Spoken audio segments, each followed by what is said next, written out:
মায়া, তোমার ওই তিন বন্ধুর সাথে মিশো না তো। আমি কিন্তু আগেও বারণ করেছি। না গো, তুমি বলবার পর থেকে তো আমি আর মিশি না ওদের সাথে। রোজ রোজ এক কথা শুনতে ভালো লাগে না। তোমার ভালোর জন্যই বলি, ওই রমেশ, মোহন, রাজু, ওরা কেউ ভালো নয়।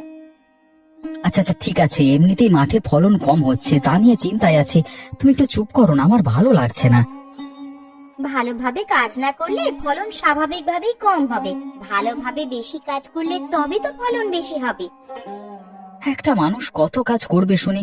আমি বুঝি কাজ করি না, সারাদিন ঘরে বসে থাকি? হ্যাঁ, একদম রাগ দেখিয়ে কথা বলবে না, এই আমি বলে দিলাম। আচ্ছা ঠিক আছে, তুমি বসো। আমি গেলাম মোড়ল মশাইয়ের কাছে। ধানগুলো বিক্রি করতে হবে, ধানের বস্তাগুলো ভ্যানে তুলি।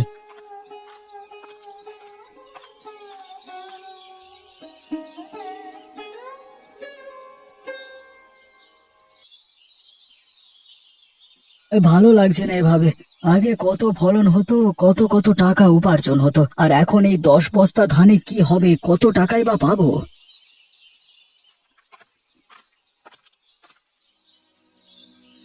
তোমার হলো গো, এবার কাজটা মন দিয়ে করো। দেখেছো ফলন কতটা কমে গেছে। এইরকম চলতে থাকলে আমাদের ভবিষ্যৎ সুরক্ষিত হবে কিভাবে বলো তো? দেখো গিন্নি, আগে আমরা 3 বন্ধু মিলে কত সুন্দর চাষ করতাম, তুমি বারণ করে দিয়েছো। আমি কি আর ইচ্ছে করে বারণ করেছি নাকি? আমি বুঝতেই পেরেছিলাম ওরা আমাদের সাথে জোট চুরি করছে। এমনি এমনি তোমায় বারণ করিনি। এটা তোমার ভুল ধারণা, বুঝলে? আমরা 3জন খুব ভালো বন্ধু, খুব ভালোভাবে চাষ করতাম। আর আমাদের বন্ধু রাজু, ও তো নিজের ব্যবসা সামলায়, ও কি দোষ করেছিল? আমি না বলে দিয়েছি মানে না, কথা নড়চড় হবে না। যেটা বলবো সেটাই শুনবে। হ্যাঁ, শুনে নেব তো। তবে যেরকম রোজগার হচ্ছে তা নিয়ে খুশি থাকো, আর বেশি আশা করতে যেও না। তুমি একটু বেশি খাটো, তাহলেই দেখবে বেশি রোজগার হচ্ছে। অন্য কিচ্ছু আর করার দরকার নেই। কি বলছো কি তুমি? আমি খাটাখাটনি করি না, পায়ের উপর পা তুলে ঘরে বসে থাকি? এই তুমি এখান থেকে যাও তো, শুধু শুধু মাথা গরম করে দিও না। আচ্ছা ঠিক আছে ঠিক আছে, আমি ভেতরেই যাচ্ছি। তুমি কোথায় যাচ্ছ? যাও। আমি চললাম মোড়ল মশাইয়ের কাছে, সমস্ত ধান বিক্রি করে আসি, ফিরতে দেরি হবে।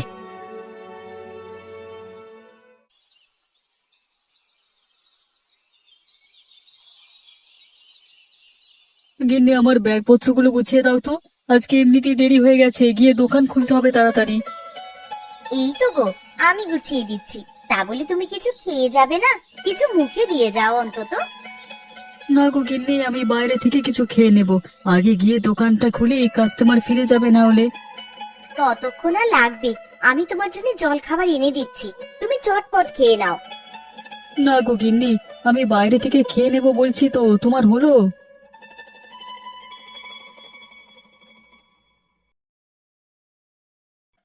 রাজু, তুমি তো সকাল থেকে কিছুই খেলে না।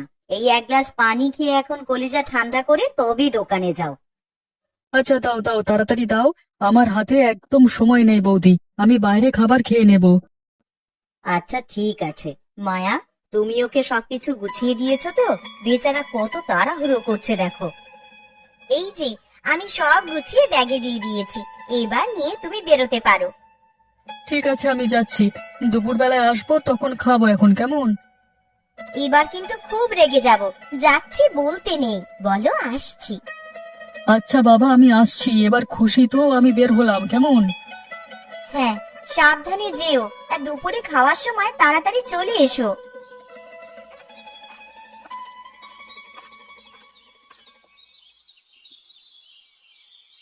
কই, এবার একে একে এগিয়ে এসো দেখি, একটু তাড়াতাড়ি করো।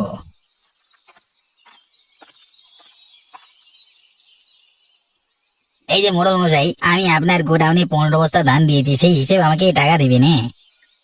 আচ্ছা, তোমার 15 বস্তা ধান অনুযায়ী তোমার হচ্ছে 1500 টাকা। এই নাও ধরো। আর একটু দাঁড়াও পাশে, তোমার সাথে কথা আছে। আচ্ছা ঠিক আছে বাবু। পরে কে কে আছো?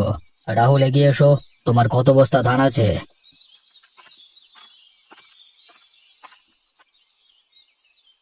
আগে কর্তাবাবু, আমি আপনার গোডাউনে 10 বস্তা ধান জমা করেছি। আচ্ছা ঠিক আছে, এই নাও ধরো তোমার 1000 টাকা। আর মোহনের পাশে গিয়ে দাঁড়াও। আগে কর্তাবাবু, আপনি যেমন বলবেন। মোড়ল মশাই, আমি আপনার গোডাউনে 15 বস্তা ধান দিয়েছি, আপনি আমাকে আমার প্রাপ্য পাওনাটুকু বুঝিয়ে দিন। তোমার 15 বস্তা অনুযায়ী হবে 1500 টাকা। ঠিক আছে, নাও ধরো। মোড়ল মশাই, আমাদেরকে এখানে দাঁড় করিয়ে রেখেছেন কেন? কারণটা কি আমরা জানতে পারি? হ্যাঁ, শোনো তোমরা, তোমাদের 3 জনের ফলন এত কমে গেল কেন? আগে তো বেশ ভালোই ফলন হতো। এখন আমরা আলাদা আলাদা চাষবাস করি তো, তাই জন্য অনেকটাই কমেছে। কেন, কি এমন হলো যে আলাদা আলাদা করতে হবে? তা তোমরা 3 জনে তো ভালোই মুনাফাতে ছিলে। কি আর বলবো কর্তাবাবু, বলতে গেলে অনেক সময় যাবে। তোমরা এক কাজ করো, বিকেল বেলায় তোমরা 3 জন আমার সাথে দেখা করো, আমি বাড়িতেই থাকবো, সবকিছু বুঝে নেব তখন। এখন এসো। ঠিক আছে কর্তাবাবু, আমি আসছি।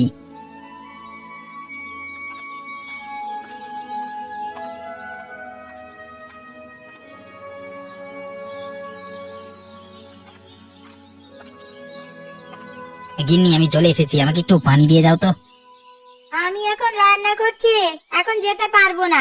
ঘরের কোণে কলসিতে পানি রাখা আছে, নিয়ে খেয়ে নাও। 1 গ্লাস পানি চাইলাম, সেটাও দেওয়া যায় না নাকি? তুমি কি এমন রাজকার্য করে এলে যে তোমার জন্য আমাকে ছুটে ছুটে যেতে হবে? তোমার এত বড় কথা!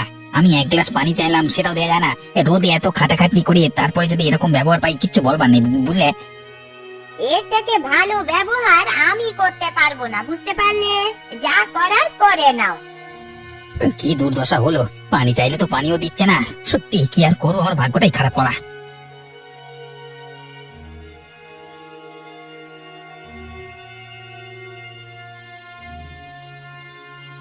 কি হয়েছে গা তোমার? এত চিৎকার চেঁচামেচি কেন?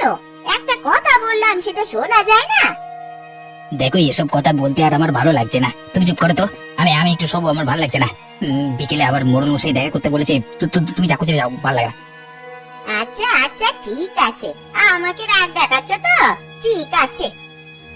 আমাকে মাফ করো, আমি কাউকে রাগ দেখাচ্ছি না। দয়া করে একটু শান্তি দাও, আমি ঘুমাতে দাও না।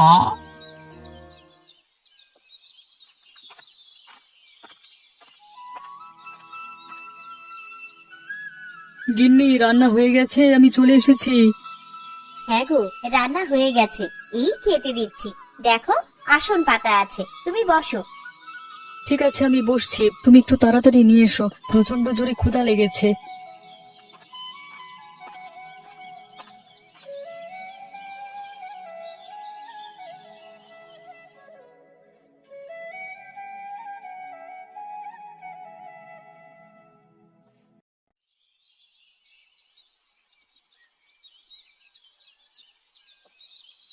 ক্ষুধা তো লাগবেই, সকাল থেকে তো কিছুই খাওনি, না খেয়েই বেরিয়ে গেলে। আমার জানা আছে তুমি কত দোকান থেকে কিনে খাও। এখন চটপট খেয়ে নাও গো, তোমার পছন্দের খাবার রান্না করেছি। সেটাই তো দেখছি গো, অসংখ্য ধন্যবাদ তোমাদের দুজনকে। আরে, এতে ধন্যবাদ দেওয়ার কি আছে? আমরা দুজন তো বাড়িতেই বসে থাকি, নয় রান্না বান্নাই করে দিলাম একটু। আচ্ছা, তোমার বন্ধুরা আর কেউ আমাদের বাড়িতে আসে না কেন? বিগত কয়েক মাস ধরেই তো দেখছি। কি আর বলবো, ওরা আর আমাকে বেশি পাত্তা দেয় না, তাই জন্য আর কিছু বলি না। প্রথম প্রথম আমি নিজে গিয়ে কথা বলতাম, দেখলাম ওরা আমার কথার মূল্য দিচ্ছে না, ওখান থেকে সরে আসাই ভালো তাই। কিন্তু হঠাৎ কি এমন হলো? সেটা তো জানি না, তবে আমাদের 4 বন্ধুর মধ্যে অনেকটা দূরত্ব সৃষ্টি হয়েছে, কেউ আর কারোর সাথে ঠিক মতো কথা বলে না, এটুকু দেখছি।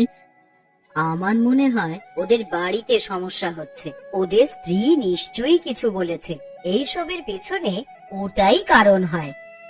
হ্যাঁ, তাও হতে পারে, তবে অত জানবার চেষ্টা করিনি। আমি ঘরে গেলাম, খাওয়া হলো কেমন?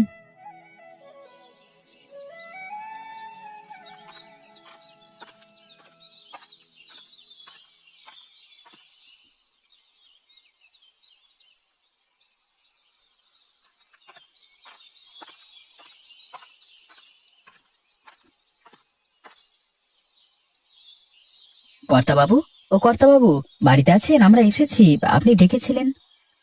আরে হ্যাঁ, সকলে ভেতরে এসো, আমি বসে আছি আর উঠে যেতে পারছি না। আচ্ছা মোড়ল মশাই, আমরা যাচ্ছি আপনার কাছে, আপনি বসুন।